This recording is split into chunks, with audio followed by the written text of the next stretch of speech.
It's 10:30 in the evening. The sun is still up.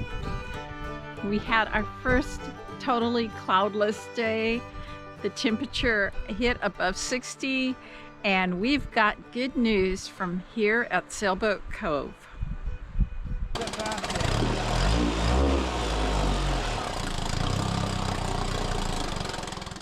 So, what did you guys do? Nothing. We were about to turn it upside down and power wash it again and change the oil and take the carburetor off again and start all over. But I pulled on it yesterday quite a few times and nothing happened, and happened to pull on it today and everything works. Wow. So the warm weather, it likes the sun. It fixed itself. A minor miracle. Yeah. There was a fly in the ointment, however. While there is no apparent damage to the throttle and gearship linkage, something is out of adjustment. And over breakfast, YouTube was again consulted and the problem discussed. You do have to be in that area there to shift. It's not quite right, but it's definitely a lot better than it was. It's doable. Progress? Mm-hmm. Progress. What'd you do? We adjusted the cables back and forth, and it did help.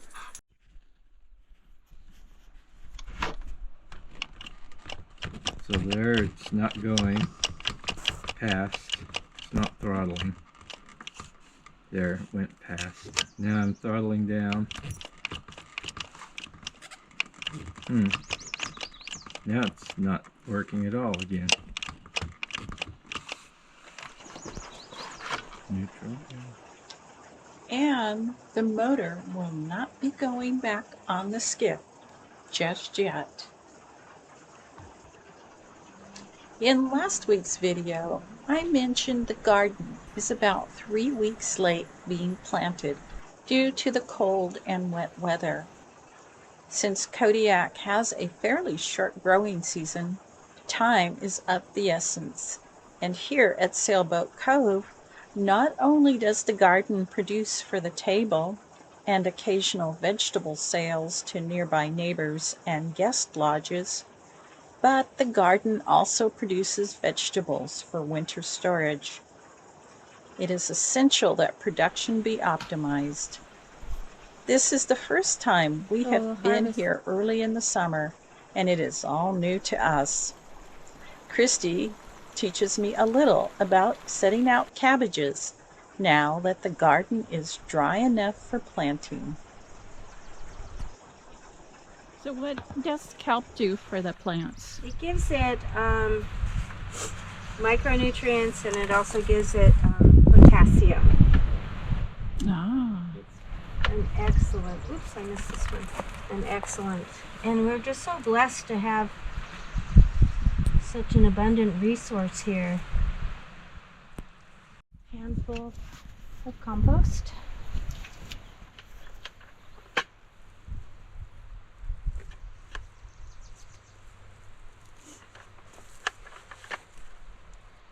So this is a mixture of wood ash, bone meal, and fish meal. What kind of ash? Wood ash Wood from my ash. stove. Oh, from the wood stove. Yeah, I sift it Uh-huh. and make sure there's nothing, and we don't burn anything bad in there, no plastics, anything like that. So it's another really good resource. I guess there's pros and cons on it now, but I learned to use it through organic gardening, through Rodale's Organic Gardening of Recycling, encyclopedia book that I got like 50 years ago. And so it's just always worked for me, so I'm gonna keep doing what I do. And wet, I'd water the holes and let it all soak in real good. But I mean, I guess that's not a worry it's today. not a worry now. I will give the plants each a little shot of vitamin B1 so they don't get stressed out. They're pretty root bound. We had to wait so long to get good weather that I just want to give them a little extra benefit with the B1, and I have some. It's really old, but it'll still work. And Startup Alaska Vitamin B1. Oh. Look, $1. That's Really? how old Oh, this my is. goodness. I think this came from Millie Moeller. So I've had it at least 20 some years. Oh, wow. Who knows if it's working, but in my mind it is. So you don't need a lot of it. No, actually, and I'm using less than what they say on the instructions. On the instructions, I think it called for 3 tablespoons per gallon of water, Mm-hmm. and I use 6 tablespoons for 2 gallons of water. Oh, okay. And that's, the watering can is the Uh-huh. mixture. Yeah.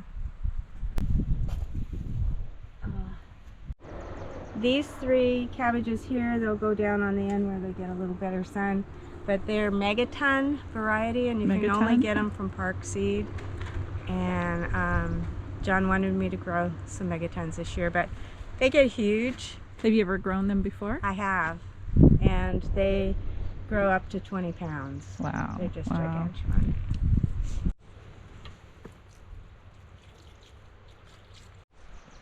Yeah, see, that's not root bound. I'm thankful for that. And pretty much it. It goes pretty fast. Once you get everything all prepped. Yeah. Get all your things ready to go.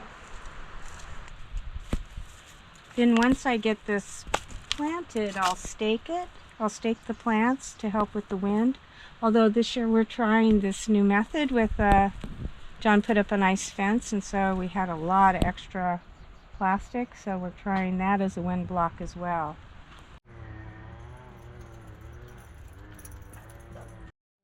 Yeah.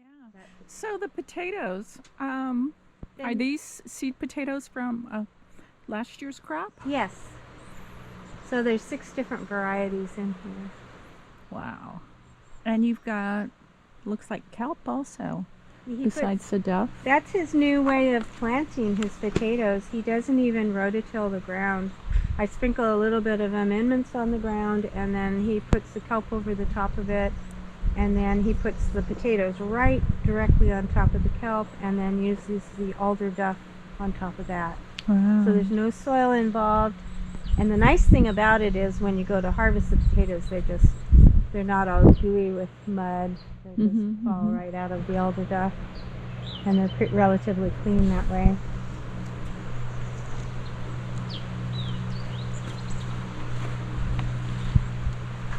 You can see how far behind I am, though.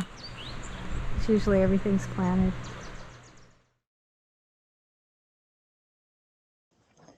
Lee and I have been desert dwellers for virtually our entire lives, and gardeners to boot, so there are so many things we find fascinatingly different here.